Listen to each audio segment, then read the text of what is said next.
देवरानी, जेठानी और बच्चे। रमाकांत जी के दो बेटे थे, मनमोहन और मुकेश। दोनों की शादी की उम्र हो चली थी।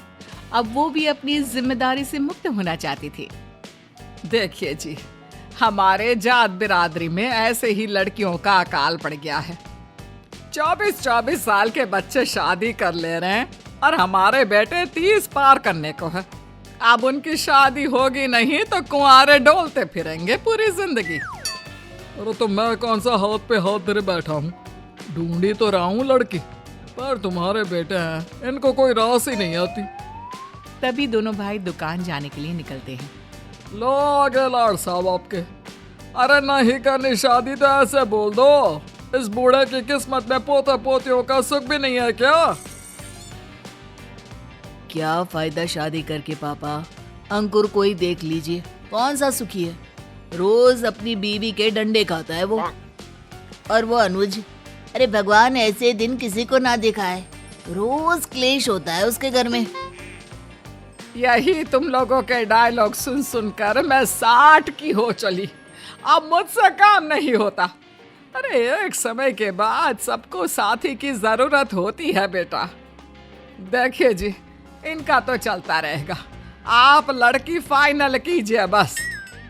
और उसी दिन रमाकांत जी को अपने एक दोस्त का कॉल आता है, जिनकी बेटी मीता भी आज शादी के लायक हो गई थी।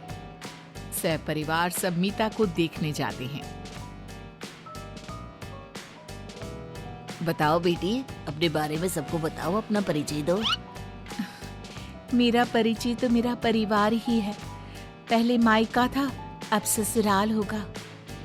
कितनी अच्छी बातें करती है ये, मैं खामखा सभी लड़कियों को गलत समझ रहा था। मनमोहन बड़ा शांत स्वभाव का था, उसे मीता पसंद आ जाती है।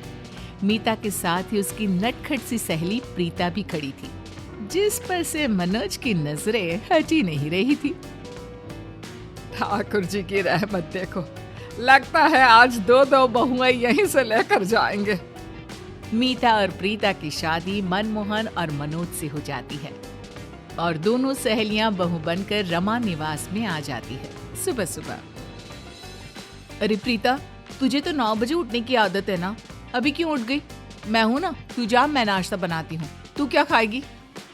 अरे अच्छा थोड़ी ना लगता है, तू सब कुछ खुद करे। अच्छा तो मैं ना माँ के पैर में तेल लगा देती हूँ। मीता नाश्ता बनाती है और प्रीता घर की साफ सफाई कर रमा के पैरों में तेल लगाती है। कौन कहता है देवरानी जेठानी में कलह होता है? मेरे घर आए, घर नहीं स्वर्ग बना दिया तुम दोनों ने। सभी नाश्ते के लिए बैठते हैं। इतनी मिर्ची, ये नाश्ता किसने बनाया है? पूरा मुंह ही जल गया मेरा। गलती हो गई भैया, मुझसे ही मिर्ची ज्यादा गिर गई, वरना मीता तो मिर्ची खाती ही नहीं। दोनों बहुओं के बीच ऐसा प्यार देखकर रमाकांत की तो आंखें भर जाती है। दोनों मिलजुल कर रहती, काम भी बांट कर करती। घर में कभी ऐसा लगता ही नहीं कि देवरानी जेठानियां रहती हैं। दोनों बहनों की तरह रहती थी। फिर एक दिन प्रीता को उल्टियां होने लगी और उसे पता चला कि वो माँ बनने वाली है।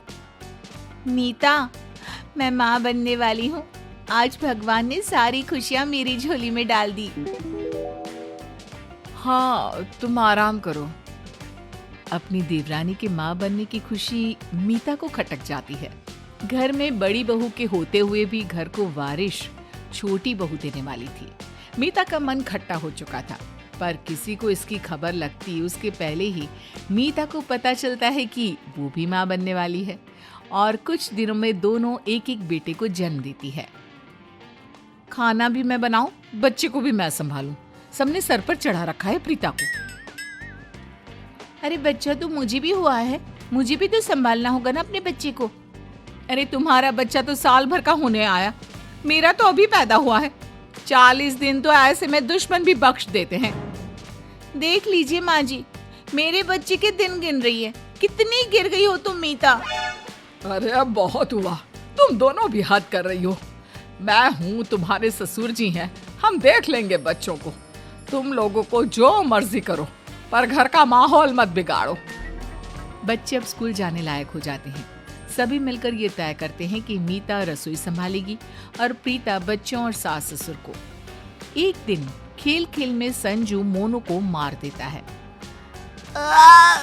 मम्मा मम्मा। रसोई से भागते हुए मीता आकर देखती है कि मोनू जोर जोर से रो रहा है। बिना कुछ सोचे समझे मीता संजू को एक थप्पड़ मार देती है। आपकी इतनी हिम्मत मेरे बेटे पर हाथ उठाया? दोनों की चीख पुकार से पूरा घर हॉल में जमा हो जाता है। बहुत हुआ, अब मुझे इस घर में नहीं रहना। आज ये औरत मेरे बेटे को मार रही थी, कल को मैं ना रही तो पता नहीं मेरे बच्चे को तो ये बेच डाले। माँ कहती थी ना घर बसा, आखिर वही हुआ ना जिसका डर था। अब क्या करेंगे हम? आज से ठीक 1 महीने बाद घर का बंटवारा हो जाएगा, पर तब तक प्रीता रसोई और मीता घर और बच्चों को देखेगी। रसोई और राशन की जिसे जरा भी समझ ना थी, उस प्रीता को रसोई में नाश्ता बनाने जाना पड़ा। ये मीता कैसे खाना बना लेती है? अब घर में इतने लोग, सबके लिए अलग अलग खाना, हे भगवान। और इधर 7 बजे तक उठ जाने वाली मीता को आज 4 बजे उठना पड़ा। ये प्रीता तो पहले 9 बजे उठती थी बच्चों को स्कूल भेजने के लिए। इतनी सुबह कैसे उठती होगी वो? प्रीता जैसे तैसे बच्चों का टिफिन बनाती है, मीता उन्हें तैयार करके स्कूल भेजती है। ये सब रमा देख रही थी। नाश्ते के वक्त ये रोटी में घी लगा दिया प्रीता तुमने। मैं तो घी वाली रोटी खाता ही नहीं। भाभी से पूछ लेती ना, उन्हें आइडिया है घर में किसे क्या पसंद है। दोपहर को मीता बच्चों को लाने स्कूल जाती है। इतनी धूप में प्रीता बच्चों को कैसे ले आती है? मेरा तो शरीर जल गया।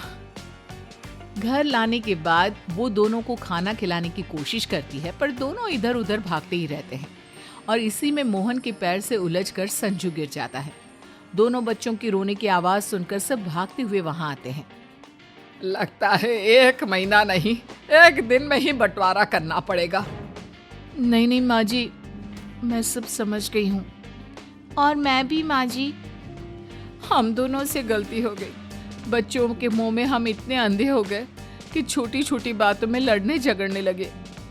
पर माँ जी, अब प्रॉमिस करते हैं कि अब से ऐसा नहीं होगा। दोनों को अपनी गलती का एहसास हो जाता है और रमा निवास पहले की तरह खुशहाल हो जाता है।